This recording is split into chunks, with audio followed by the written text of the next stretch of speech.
વીજળીની સુવિધા નથી, પાણીની સુવિધા નથી, ગટરની સુવિધા નથી અને મુખ્ય શિક્ષણની કોઈ જાતની સુવિધા નથી. અહીંયા આગળ સ્કૂલ નથી, અહીંયા આગળ શિક્ષકો. અહીં 35 થી 40 વિદ્યાર્થીઓ છે જે બહારના ગામમાં ભણવા જાય છે. આપણે જોયું હશે કે અહીંયાથી 2 કિલોમીટર દૂર પાણી ભરવા માટે જવું પડે છે ને એ પણ ખાડા ખોદીને. આજની તારીખમાં 21મી સદીમાં તો શરમ આવવી જોઈએ ભુજ તાલુકાના ધારાસભ્યોને, શરમ આવવી જોઈએ કચ્છના સાંસદને કે તમારો મત વિસ્તાર છે. આ ગામ કોઈ આફ્રિકામાં નથી, આ ગામ ભારતમાં છે, ભારતના ગુજરાતમાં છે ને ગુજરાતના કચ્છમાં છે અને કચ્છના મુખ્ય મથક ભુજથી માત્ર 50 થી 60 કિલોમીટર દૂર આવે છે. અહીંયા કને હાઈવે જાય છે, અદાણીના ટાવર્સ અહીંયાથી નીકળે છે. અહીંયાથી થોડુંક જ 500 મીટર આગળ જ જઈએ ગામથી તો ત્યાં કને અદાણીના મોટા મોટા વીજપોલ લાગેલા છે, પણ ગામને વીજળી 40-50 વર્ષથી મળી નથી. અને અહીંયા અમે 40-50 વર્ષથી વસવાટ કરીએ છીએ. અહીંયા પાણી, લાઇટ કે શિક્ષણની કાંઈ સુવિધા નથી. એટલે અમે રજૂઆતો પણ ઘણી કરી છે સરકાર પાસે, પણ સરકારે અહીંયા ધ્યાન દોર્યું નથી અમારું અહીંયા. અને હમણાં પણ વીરડા ખોદીને અમે પાણી પીએ છીએ. અને લાઇટની તો કોઈ સુવિધા નથી. આ 2000 વાળી પ્લેટો સોલારવાળી લઈ અને અમારા ઘરો ઉપર નાખીને અમે લાઇટ ચલાવીએ છીએ અમે. અને ચૂંટણી ટાણે બધા નેતા આવે, 3 પક્ષ હોય કે 4 હોય કે 2 હોય, એ બધા પક્ષના અહીંયા નેતાઓ આવે અને મોટી મોટી વાતો કરી અને જતા રહે. પછી એમએલએની ચૂંટણી હોય તો ભલે અને સાંસદની હોય તો, અને મોટી ચૂંટણી હોય તો ભલે, પણ અહીંયા આવી અને મોટી મોટી વાતો કરી અને જતા રહે.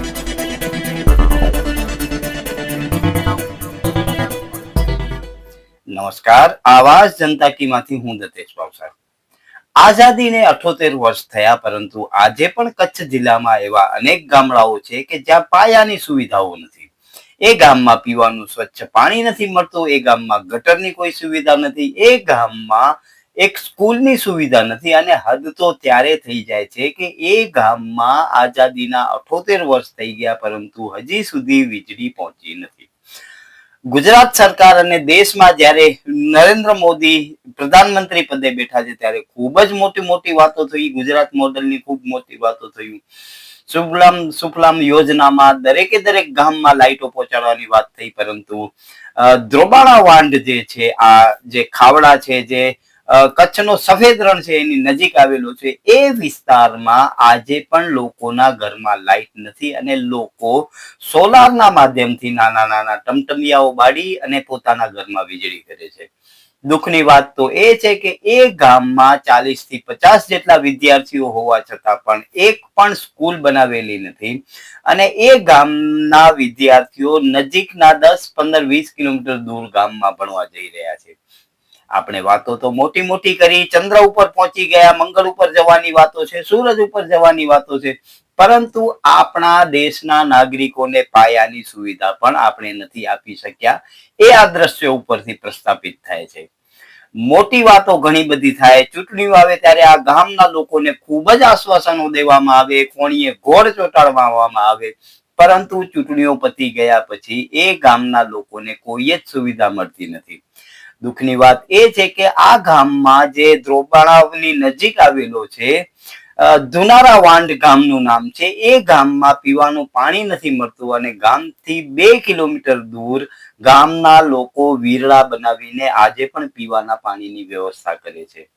તો આપણા જે રાજકીય પ્રતિનિધિઓ છે, જે આપણા દેશને ચલાવી રહ્યા છે, એ લોકો માટે એક ખૂબ મોટો પ્રશ્ન છે કે તમે ગમે એટલી મોટી વાતો કરો પણ ભારતના નાગરિકને પાયાની સુવિધા નથી આપતા, ત્યાં તમારો બધો જ વિકાસ શૂન્ય થઈ જાય છે. જો કે દેશમાં આજે પણ 81 કરોડ લોકોને જો 5 કિલો અનાજ ઉપર જીવતો રહેવું પડતું હોય તો આપણે વિચારી શકીએ છીએ કે આ દેશનો વિકાસ ક્યાં જઈ રહ્યો છે.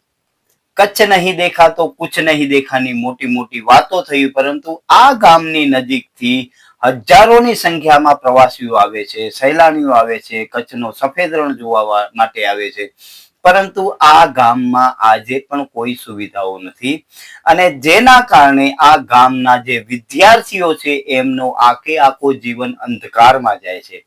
ઘરમાં પણ અંધકાર છે, ભવિષ્યમાં પણ અંધકાર છે અને ગામમાં પણ અંધકાર છે. એનો મતલબ સીધો એ છે કે આ ગામનો વિકાસ થયો નથી અને આવનારા દિવસોમાં કદાચ થવાનો પણ નથી. તો જાણીએ ગામના લોકો અને અગ્રણીઓ શું કહે છે એ, અને પછી આપણે વિચારીએ કે આપણો દેશ જે ચંદ્ર પર પહોંચે છે પરંતુ દેશના લોકોને પાયાની સુવિધા નથી આપી શકતો.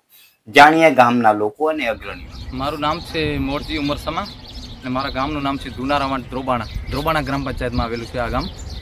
અને અહીંયા અમે 40-50 વર્ષથી આ વસવાટ કરીએ છીએ. અહીંયા પાણી, લાઇટ કે શિક્ષણની કાંઈ સુવિધા નથી. અને અમે રજૂઆતો પણ ઘણી કરી છે સરકાર પાસે, પણ સરકારે અહીંયા ધ્યાન દોર્યું નથી અમારું અહીંયા. અને હમણાં પણ વીરડા ખોદીને અમે પાણી પીએ છીએ અહીંયા. અને લાઇટની તો કોઈ સુવિધા નથી. આ 2,000 વાળી પ્લેટો સોલારવાળી લઈ અને અમારા ઘરો ઉપર નાખી અને અમે લાઇટ ચલાવીએ છીએ અમે ઘર માટે.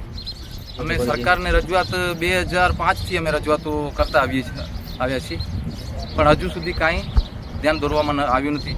અને ચૂંટણી ટાણે બધા નેતા આવે, 3 પક્ષ હોય કે 4 હોય કે 2 હોય, એ બધા પક્ષના અહીંયા નેતાઓ આવે અને મોટી મોટી વાતો કરી અને જતા રહે. પછી MLAની ચૂંટણી હોય તો ભલે અને સાંસદની હોય તોય ભલે, અને મોટી ચૂંટણી હોય તોય ભલે, પણ અહીંયા આવી અને મોટી મોટી વાતો કરી અને જતા રહે. 3 પક્ષો 4 પક્ષોવાળા.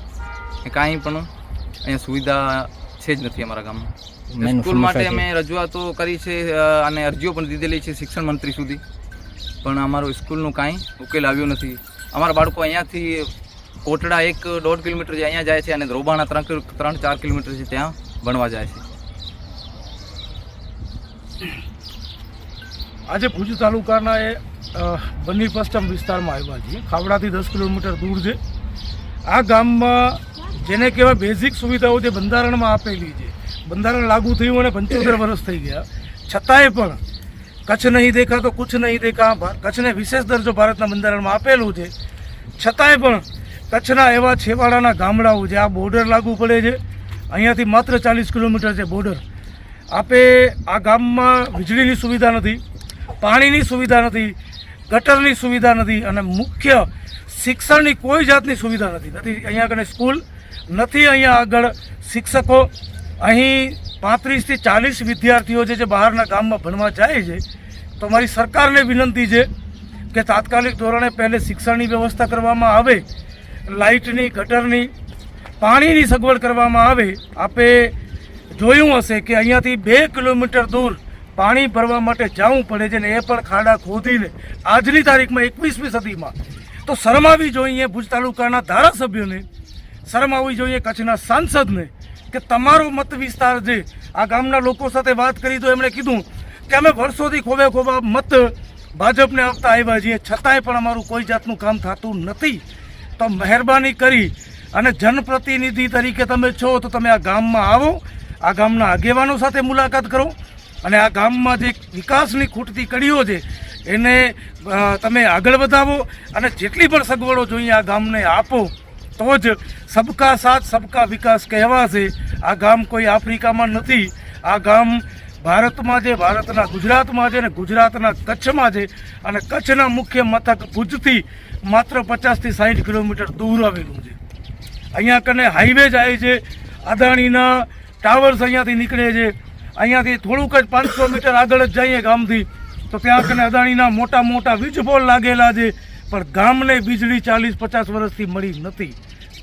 શિક્ષણ નથી મળ્યું, રોજગારી નથી, અહીંયા આગળ આરોગ્યની સુવિધાઓ નથી, ગટર જેવી, પાણી જેવી સુવિધાઓ નથી. તો મહેરબાની કરી અને આના માટે કામ કરો, અન્યથા આ જ ગામના લોકોને આજુબાજુના ઘણા એવા ગામડાઓ છે જ્યાં કને બેઝિક સુવિધાઓથી વંચિત જે લોકોને સાથે રાખી અને અદાણી માટે જે ખાસ હાઈવે બનાવવામાં આવ્યું છે એને ચક્કાજામ કરવામાં આવશે. એ સરકાર અને કચ્છ વહીવટીતંત્ર ખાસ નોંધ લે એના ઉપર. તો આ ધુનારા વાંઢના લોકોની સમસ્યા હતી, અને આજે પણ જો એ લોકોને પાયાની સુવિધા ન મળતી હોય તો મને એવું લાગે છે કે દેશનો ગમે તેટલો વિકાસ થાય એ ફાજલ વિકાસ છે. દેશના અંતિમ નાગરિક સુધી આપણે જો પાયાની સુવિધા નથી પહોંચાડી શકતા તો આપણા દેશનો ગમે તેટલો વિકાસ છે એ હું વિકાસને ઓછો માનું છું. નમસ્કાર, આવાજ જનતા કી માંથી હું દતેશ ભાવસાર. તમને અમારી સ્ટોરી સારી લાગે તો લાઈક કરો, સારી ન લાગે તો અમને સૂચન આપો, પરંતુ સબસ્ક્રાઇબ કરજો જરૂર. નમસ્કાર.